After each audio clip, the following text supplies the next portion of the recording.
नमस्कार, मी बाळासाहेब शेटे पाटील. लोकपत यूट्यूब चॅनलमध्ये आपल्या सर्वांचं स्वागत. सहकार, राजकारण, धर्म, अध्यात्म, मनोरंजन अशा विविध क्षेत्रांच्या मुलाखती, बातम्या आणि सारं काही आपल्यासाठी आम्ही घेऊन आलो आहोत.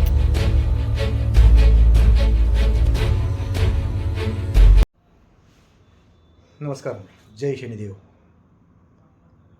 नेवाशाचे आमदार विठ्ठलराव लंघे यांनी गेल्या 3 ते 4 दिवसांपूर्वी लोकपत यूट्यूब चॅनलशी बोलताना, म्हणजे अप्रत्यक्ष म्हणजे मोबाईलद्वारे बोलताना असं सांगितलं होतं की शनी शिंगणापूर देवस्थानचा जो घोटाळा झाला आहे त्या घोटाळ्याचा मुद्दा हिवाळी अधिवेशन जे नागपूरला सुरू आहे नागपूरमध्ये, तर त्या नागपूरच्या हिवाळी अधिवेशनामध्ये हा मुद्दा उपस्थित करणार आहोत असं त्यांनी अशी माहिती त्यांनी दिली होती आपल्या लोकपत यूट्यूब चॅनलशी मोबाईलवर बोलताना.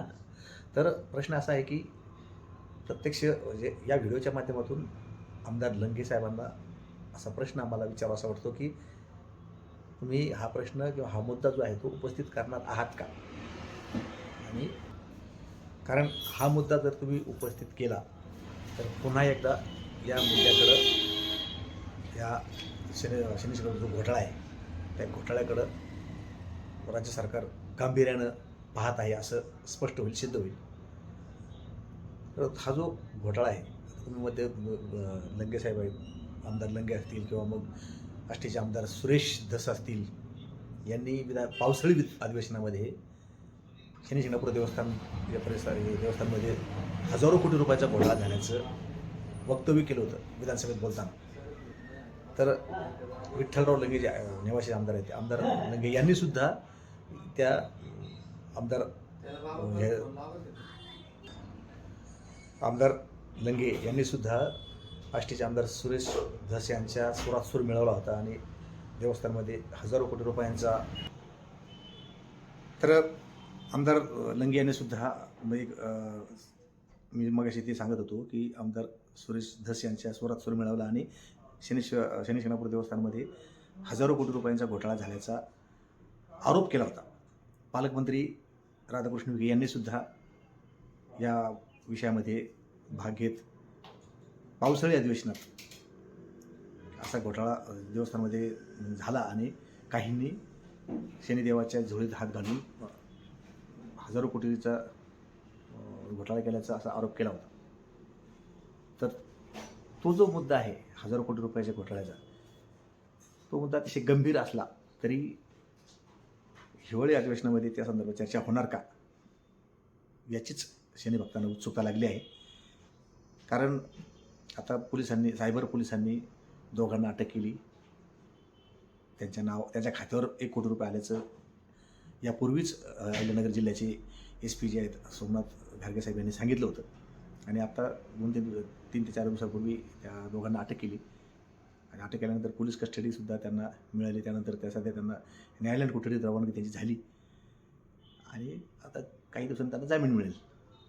पण हा झाला 1 कोटी रुपयाचा प्रश्न. बाकी ज्या अर्थी आमदार सुरेश धस जर म्हणत असतील की शनिशिंगणापूर देवस्थानमध्ये सरासरी 1,500 कोटी रुपयाचा घोटाळा झाला, तर मग 1400 कोटी रुपयाचा घोटाळा ते काय, 1400 कोटी जे आहे 1400 कोटी रुपयांचा त्या घोटाळ्याचं काय, त्याबद्दल आता 1 कोटी समजा झालं निष्पन्न, पण 1400 कोटी रुपयाचं ते कुठं गेले, कोणाच्या घाशात गेले, काय नेमकं, त्यासाठी कोण मास्टर माइंड आहे, त्यासाठी कोण जबाबदार आहे, या सर्व प्रश्नांची उत्तरं शनी भक्तांना मिळतील का, हाच खरा प्रश्न आहे. आणि येणाऱ्या आता जे सध्या चालू आहे नागपूरमध्ये हिवाळी अधिवेशन, या हिवाळी अधिवेशनात विठ्ठलराव लंघे जे आहेत, विठ्ठलराव लंघे आमदार नेवाशाचे, ते या संदर्भातला मुद्दा उपस्थित करणार का? कारण हा मुद्दा अतिशय गंभीर आहे, हा खूप मोठा घोटाळा आहे असं त्यांचंच म्हणणं आहे. तर या संदर्भात कुठंतरी शासन निर्णय किंवा शासनाचा निर्णय होणं अपेक्षित आहे, याचीच शनीभक्त वाट पाहत आहेत. दुसरं असं की शनी शिंगणापूर देवस्थानमध्ये सध्या जो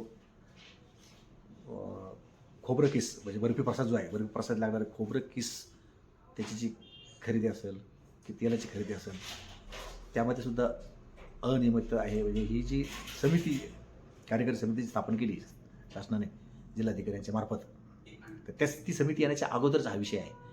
बऱ्याच दिवसापासून म्हणजे जसं ब्रँडेड कंपनीचं तेल शनी शिंगणापूरमध्ये विकण्याचा ठराव ज्यावेळेस झाला, पहिल्या विश्वस्त मंडळाने जो निर्णय घेतला, तर त्या निर्णयानुसार त्या निर्णयापासून आत्तापर्यंत समितीची स्थापना झाली सरकारची, कलेक्टर जिल्हाधिकाऱ्यांच्या नेतृत्वाखाली.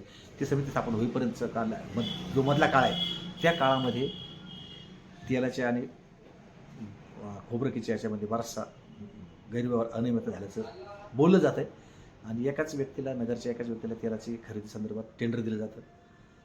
वास्तविक पाहता काही टेंडर कमी दराचे असतानासुद्धा ते डावलून दुसऱ्या म्हणजे मर्जीतल्या माणसाला किंवा मर्जीतल्या संस्थेला हे टेंडर देण्यात आल्याचं बोललं जातं आहे. या संदर्भात शासन काय करणार? धर्मादाय आयुक्त जे आहेत ते, आणि घोटाळ्याचा तपास आहे, बनावट पावत्या ऑनलाईन जे काय जी काय सायबरतर्फे तपास चालू आहे, तो तपास बाकीचे आरोपी यामध्ये बरेच आरोपीची नाव होती, त्यांना क्लीन चिट दिली का? काय झालं काय नेमकं?